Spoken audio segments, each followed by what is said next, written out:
Hi everyone, welcome back to my YouTube channel Creating from the Heart. I'm Umashri, the artist behind this space, and I'm so happy you are here. On this channel, I share free painting tutorials, paint with me sessions in both gouache and watercolor mediums to help you relax, learn, and create beautiful art at your own pace.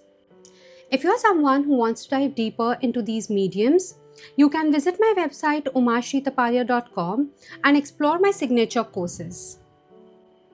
For gouache lovers, you'll find my signature gouache course Exploring Gouache 101, a complete beginner-friendly guide to understanding gouache and building confidence with it.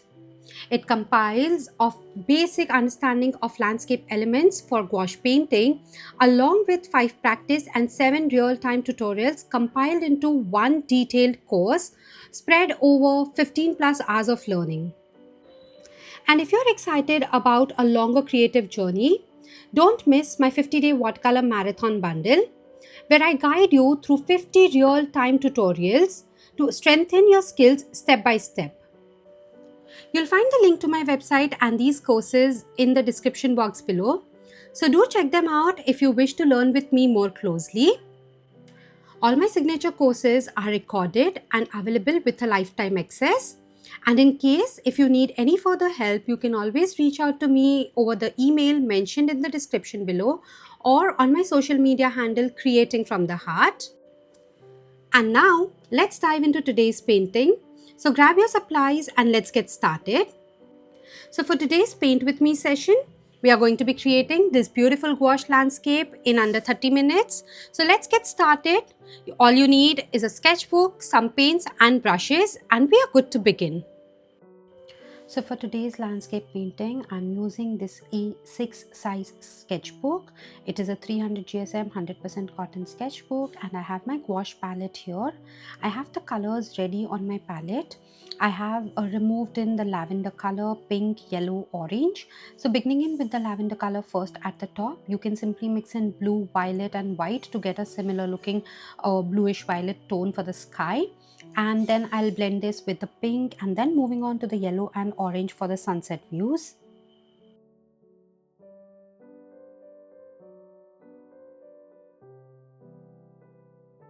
So major part of my sky is covered up with the lavender color as you can see, and the 2/3 remaining part of the sky is where I'll use the yellow, orange and the pink tones and we'll create the sunset effect. So first I'll move on to the pastel yellow, add it closer to the horizon line here, and towards the right side I will pick up the pastel yellowish orange and blend it here. If you do not have this yellowish orange, you can just mix in a little hint of orange to the pastel yellow that you're using in.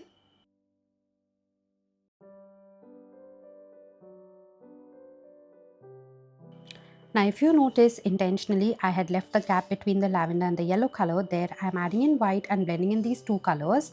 When it comes to gouache, blending with the help of white becomes quite easy to avoid any complementary or muddy colors, or you could even go ahead using a little hint of the pink color to blend the yellow with the lavender.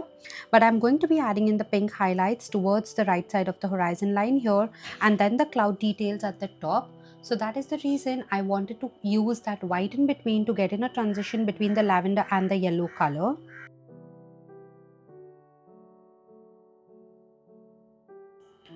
And at the horizon line, I just picked up a little more of the bold pink color. And now I'm going to go ahead, blend these in smoothly. And after that I'm going to use the same pink color and add in the clouds at the top as well. So you see, using in a damp brush I blended in all of the yellow, orange, the lavender with the pink and the pink with the orange color and got in a smooth base layer. Make sure while blending you either use a clean brush or use a lighter pastel color of the previous colors that you are using so that you get in the perfect blend and smooth transition between the colors.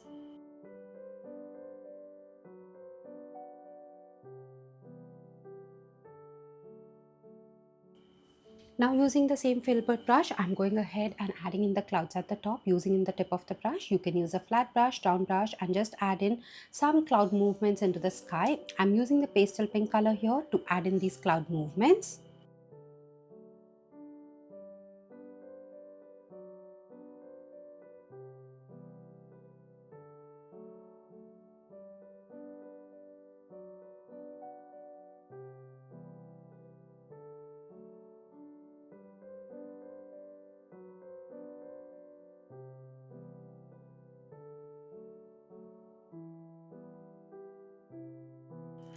Using a grayish blue color, adding in some clouds closer to the horizon line, you see just moving in circular motions, creating a random cloud shape to give in little depth at the horizon line.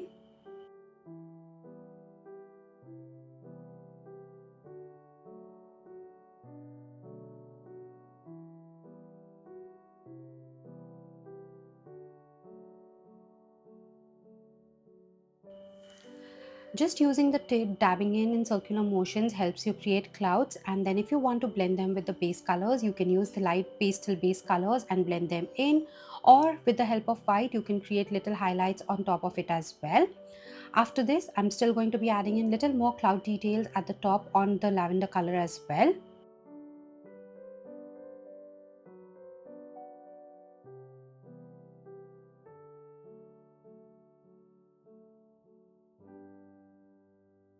So for the top clouds here, I'm using in the pink and white and just pulling out some dry brush strokes from the top, moving towards the center, creating in some loose bold cloud details, but they will look very soft and blended into the sky base because we are going ahead with a very dry layer of the paints and just pulling out, creating in texture into the sky here.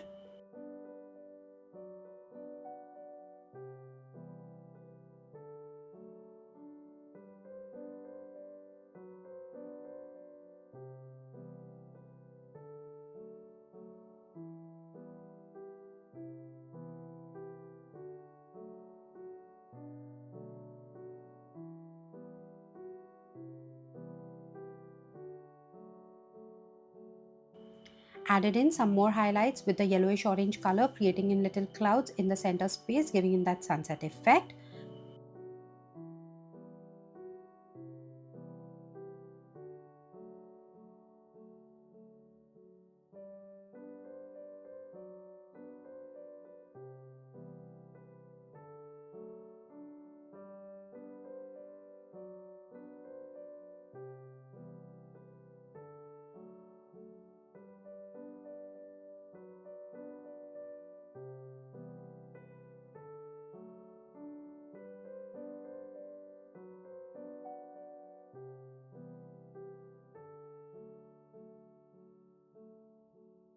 Now on top of the orange, going ahead with little of the pink highlights of the clouds, you see we've got so many variations of clouds, step by step building in different tonal variations of the same colors that we used in the base layer.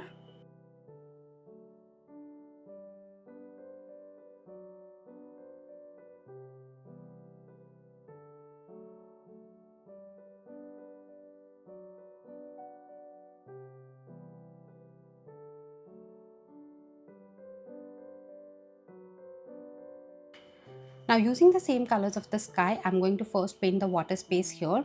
So adding in the major space with the lavender color, I'm leaving little space at the top of the water body empty, and there I'm going to add in the sunset colors and show the reflection of the sunset falling into the water area. So I'm just going to pick up each of the colors in a little quantity, say yellow, pink and orange, and blend them here in small spots with the lavender color and just create little cloud spots as well onto the lavender color and show the effect of the sunset into the water space as well.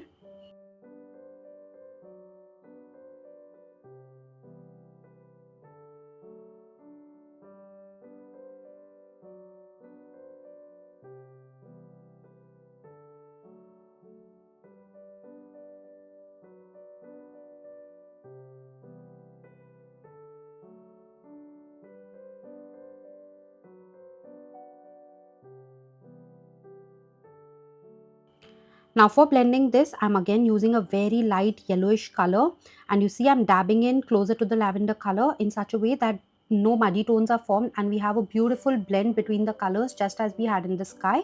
Here also you can take the help of the white color for blending it all in.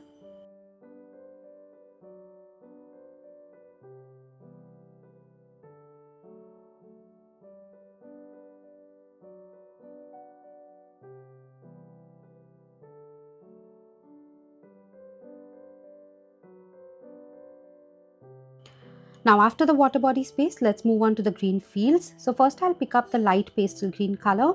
For any pastel color, you can simply use the base color and take the help of white to create in a lighter tone. In case if you want this bright green color, you can mix in a little bit of yellow to your sap green along with white and get this beautiful cadmium light green color. I'm first beginning in with the lighter tone and then using the darker greens. I'll keep them blending all out in that space.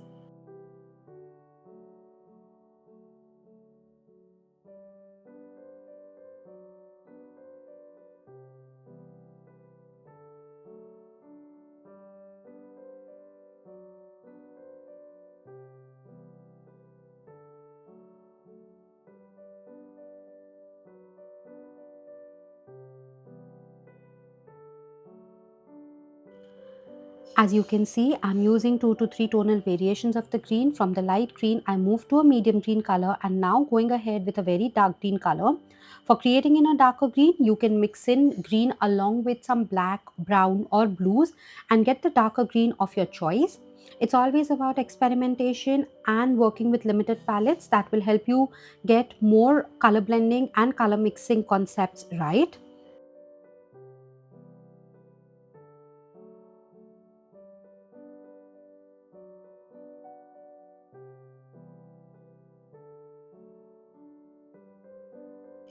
Now to blend these greens, I will go ahead with the previous greens again. So at the top, moving in with the medium green, and then I will pick up some lighter green again and create the highlights so that all of the greens have the perfect tonal variation and transition coming in from light to medium to the dark green at the bottom.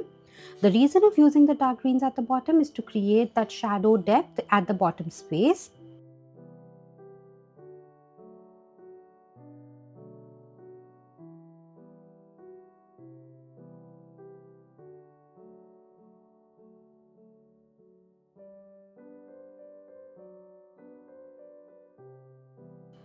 Similarly, at the bottom as well, I will go ahead with the green tone. So at the base here, I'm going ahead with the darker green mixed in with a medium green.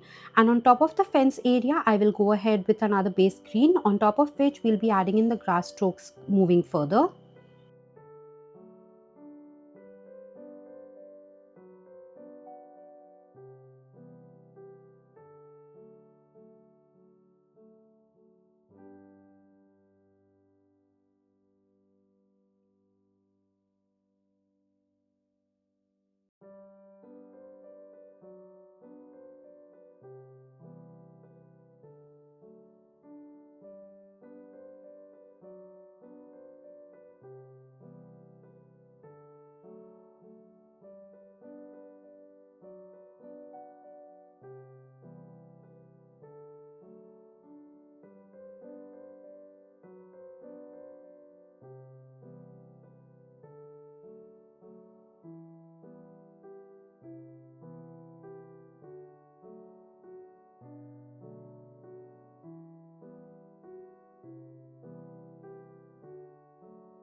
Now at the bottom here, I'm showing a small muddy line. So for that, I'm using yellow ochre mixed in with a little hint of brown and just adding in a very small muddy area between the field and the water body space.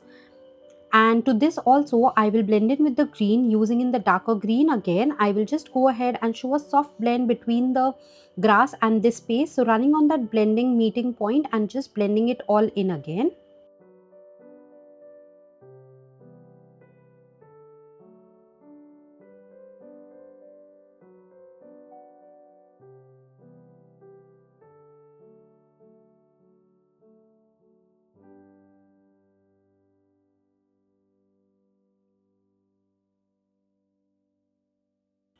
Now for the reflections, using the dry brush and just pulling out little strokes to add in the reflection to these greenery spaces coming into the water space as well. You can even use a fan brush, the technique of which I already discussed with my previous Paint With Me lesson. If you wish to learn that technique, go ahead and watch that Paint With Me, wherein we paint a beautiful sunset using gouache and learning a simple fan brush technique to add in the reflection. So here also I'm using this fan brush to add in these quick reflection to the top grass space into the water area.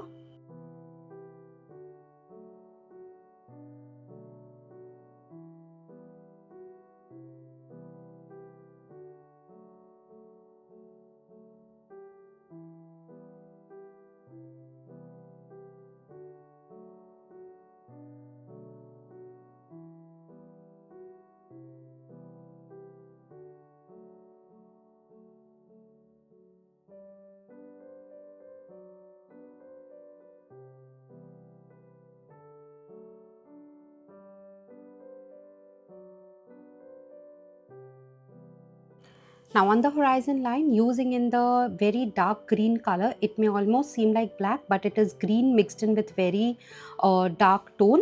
And I'm just going to create in simple bush detail. So at the top, you see I'm just using a tip of my round brush and creating in simple bush area. And the bottom of which I will just fill it with this dark green color itself.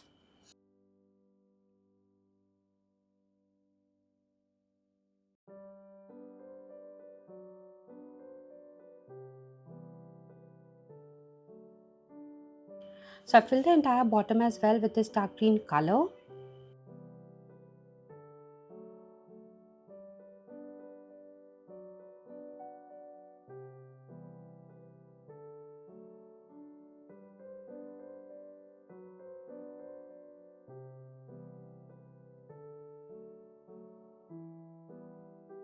Now using in the Payne's grey color, I'm just adding very fine highlights from behind the bush, some poles, some simple wire lines, very thin, very fine.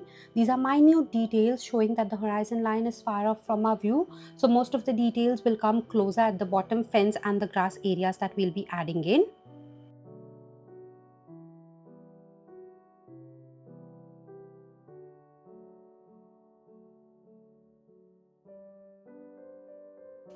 Now for the fence space, I'm going to go ahead with a grey color. For the grey color, you can mix in black, white and blue and get the grey tone in different tonal variations, adjusting the ratio of the colors mentioned.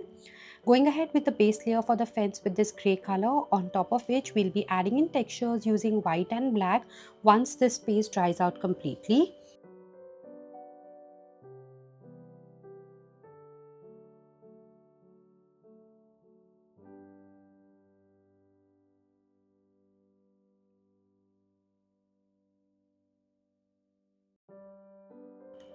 Now on top of it, I'm going to go ahead, use in little white hints and create lighter spaces in the center of this fence area. So I'm just lifting up some colors and going to use in white gouache and create in some lighter spaces in between.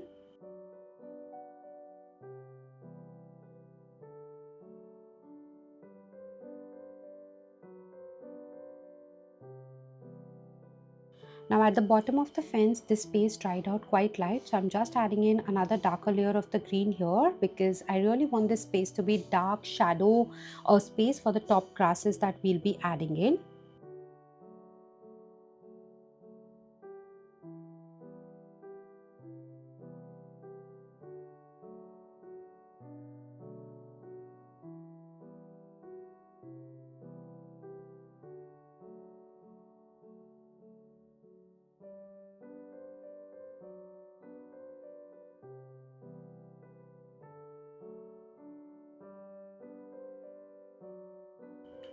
At the top here, using in the darker green color and my fine tip liner brush, I'm going ahead adding in simple fine lines, creating in the grass details, moving into the water space. I'm just moving in simple circular motions and adding in these grass strokes.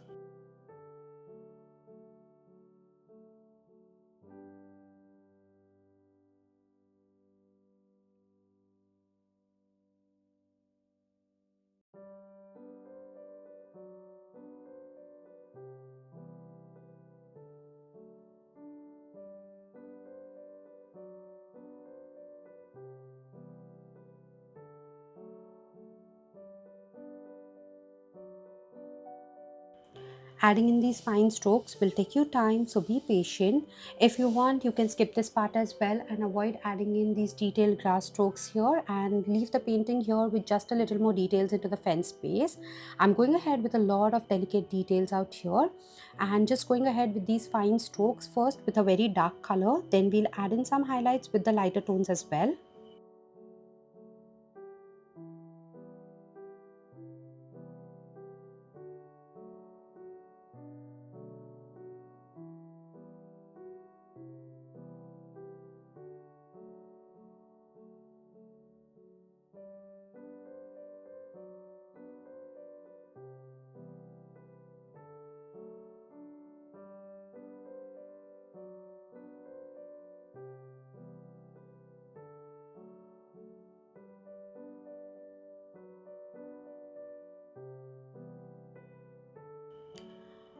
You will see me going to and fro, adding in layers with this darker color as well, such that the grass strokes look very natural, moving in different directions.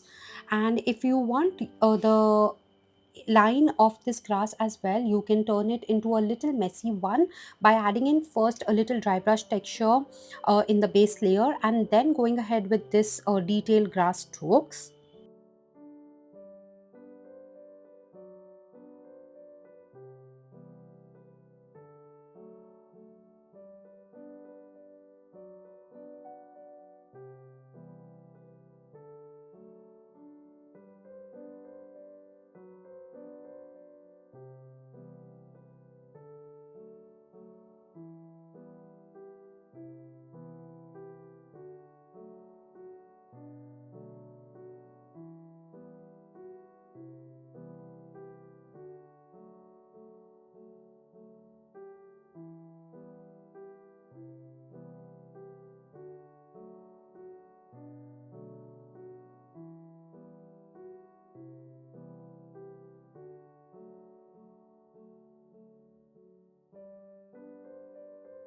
I'm almost done adding in these grass strokes with a darker green color, and now we are going to go ahead with the next set of details into this painting. So at the base of these grass strokes, I'm going ahead with little more darker green, and you see I'm just dabbing at the top here what I was telling you, the dry brush texture, to create more realistic effect to this grass strokes that we've added. So just giving that uneven line effect, which I had given a very even line at the top first. So just going ahead, dabbing in my brush, using in the tip so that we get that beautiful dry brush and realistic effect to these grass strokes.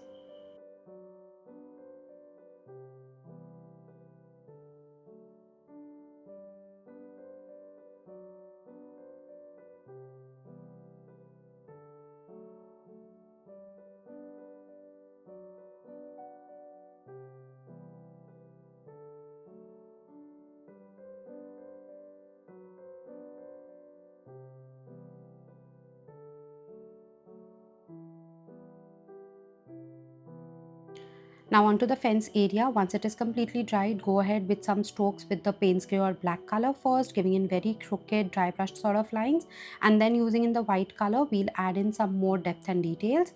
I'm even defining the turning points of these fence and giving in those connecting points to the fence logs as well.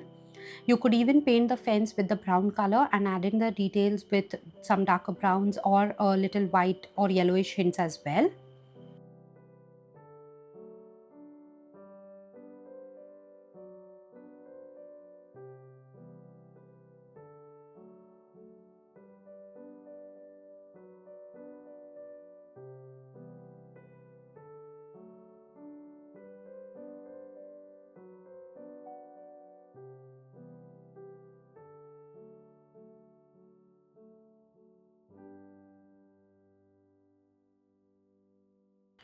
So using in the black and white, you can see I'm just blending in at certain spots and giving some dry brush strokes and some very rough crooked lines to create in the texture onto these logs.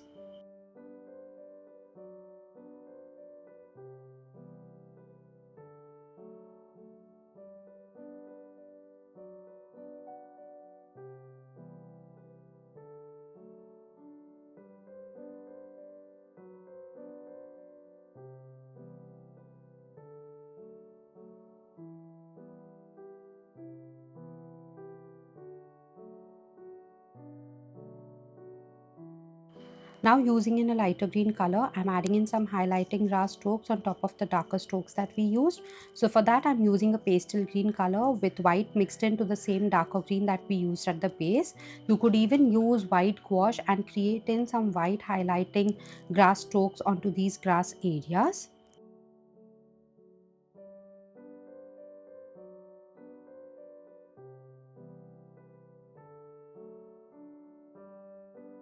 So I've added furthermore a hint of the white color and using the lighter color, giving in some very fine strokes towards the right end.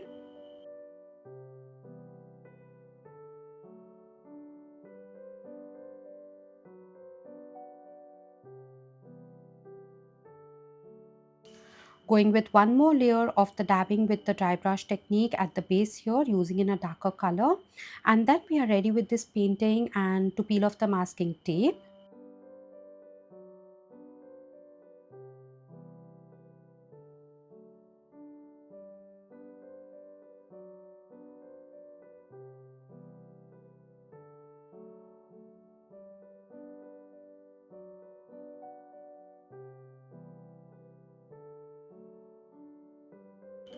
Lastly, on the horizon line, using in the white color, I'm just going to give in simple blocks, trying to show some far off animals walking into the field. So just some, simple random shapes to act in as the animal figures there.